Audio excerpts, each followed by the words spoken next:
Halo teman-teman semua, belajar mewarnai sambil dengerin cerita yuk.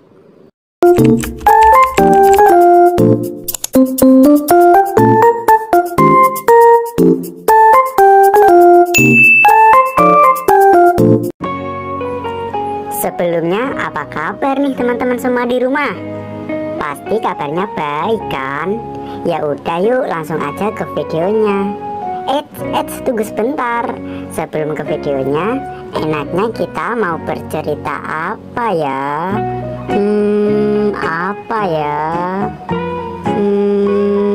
Aku tahu, mending kita bercerita tentang dongeng Kemiri dan Seledri.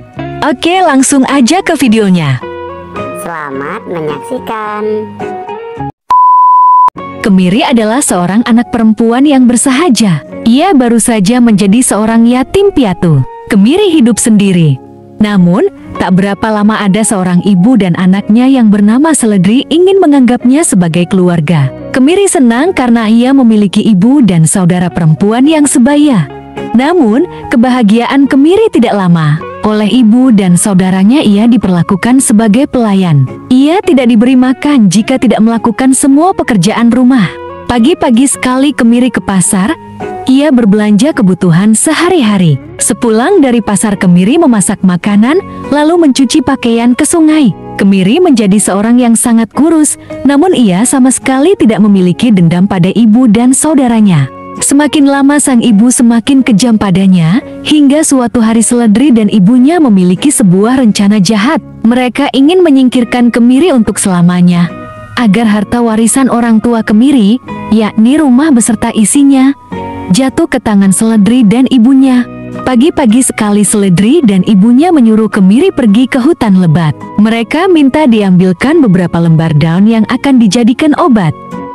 Kemiri pun mematuhi perintah ibunya. Ia pergi ke hutan tanpa ditemani siapapun. Setelah melihat Kemiri pergi, Seledri dan ibunya tertawa terbahak-bahak karena mereka yakin Kemiri tidak akan bisa kembali karena di hutan itu banyak binatang buas. Sesampainya di dalam hutan, Kemiri kelelahan. Ia juga merasa lapar dan haus. Samar-samar ia melihat sebuah gubuk kecil yang sudah reot. Kemiri pun berniat menumpang istirahat di gubuk kecil itu.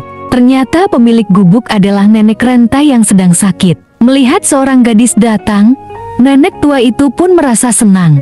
"Nak, bolehkah saya menumpang istirahat sejenak di gubuk nenek?" "Silakan, Cu.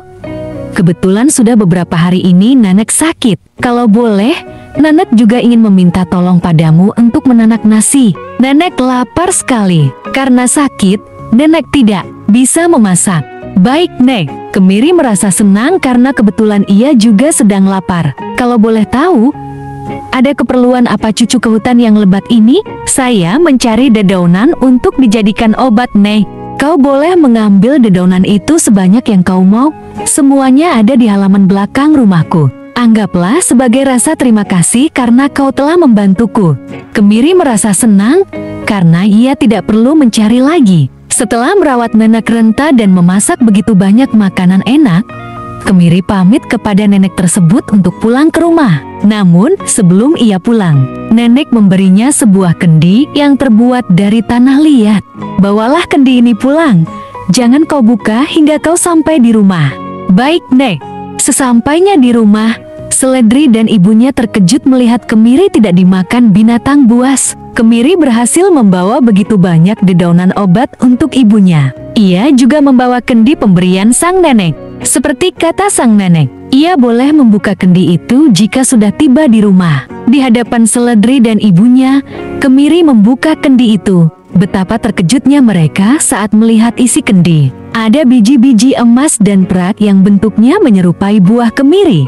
Seledri pun iri melihat saudaranya mendapat hadiah emas dan perak. Ia pun merencanakan sesuatu bersama ibunya. Ia mengikuti jejak Kemiri, pergi ke hutan berpura-pura mencari daun obat.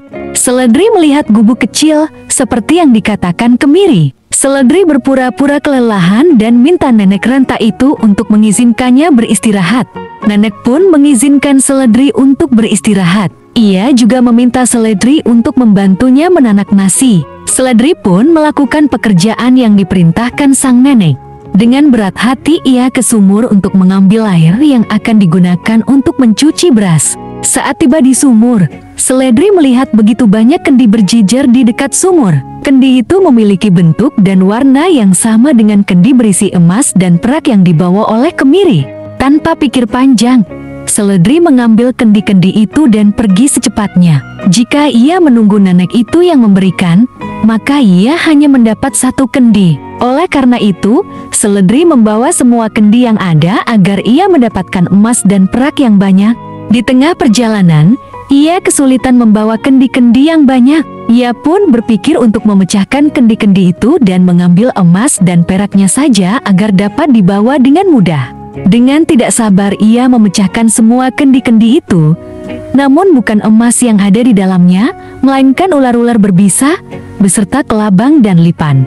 Kemiri dan ibunya yang menunggu Seledri terlihat cemas, karena sudah petang namun Seledri tak kunjung pulang. Sang ibu menyusul Seledri ke hutan. Di hutan ia melihat begitu banyak ular, kelabang, dan lipan yang menyerang Seledri. Ia juga akhirnya tak luput dari serangan binatang melata itu. Kemiri kini hidup bahagia karena sudah tidak ada lagi orang yang jahat padanya.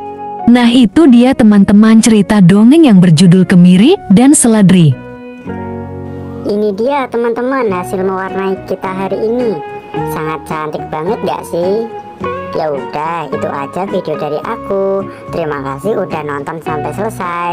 Jangan lupa subscribe, like, dan share agar tidak ketinggalan video aku selanjutnya. Terima kasih. Bye bye. Bye bye semua. Bye.